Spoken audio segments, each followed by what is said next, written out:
Many people have asked me, what is this Kung Tao stuff that you do? And it's very hard for me to relate to them because what they're used to seeing is karate, taekwondo, kung fu, jiu-jitsu, aikido. They haven't seen Filipino martial arts. They've seen Ernest maybe in a movie, but they don't know what the structure is. This is going to get me in hot water with some traditionalists, be it taekwondo, aikido, judo, karate, whatever. But if you look at it, you know I'm right. Traditional martial arts are like boot camp. When you go into a military boot camp, they teach you the rules of the military.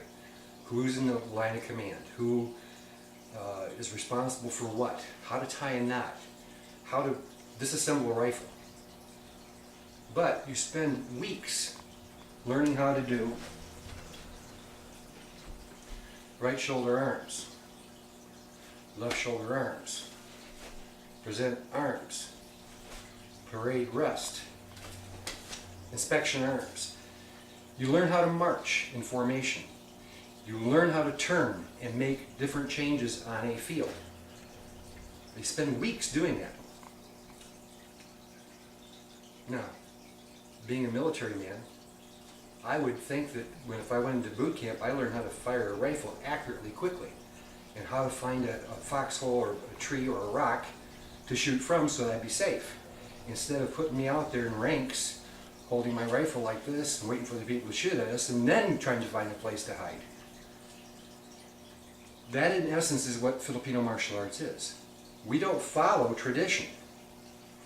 You learn how to right shoulder arms, left shoulder arms in boot camp to follow orders.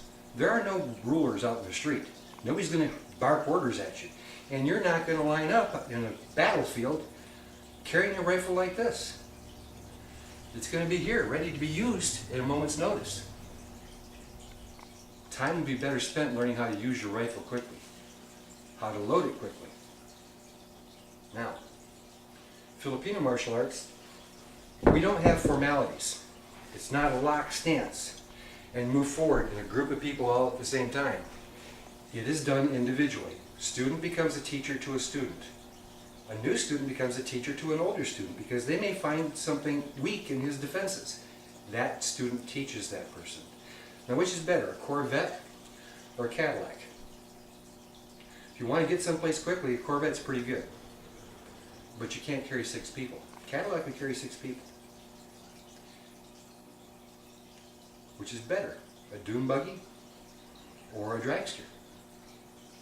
Well, if you want to take a trip through the dunes, you're not going to take a dragster because it wasn't built for it. And you wouldn't want to take a dune buggy to a drag strip because there's no safety. You're going to get tires stuff in your eyes, you're going to be all over the place, and you're not built up to go a quarter mile fast. You're designed to handle dunes. So each art has got its own niche, per se. Learning a traditional martial art is like learning how to ballroom dance. There is a set way to do it, there are set rules to follow, and you have to follow it to be traditional. Learning Filipino martial arts is like learning how to break dance. You can use whatever works. You can call on things that somebody's never ever seen before, because that's what works for you. There are no rules other than the formulas for battle. How to remove, control, counter, reset. As long as you have that in there, it's fair game to be used. But you don't have to have your little finger at the seam of your gi.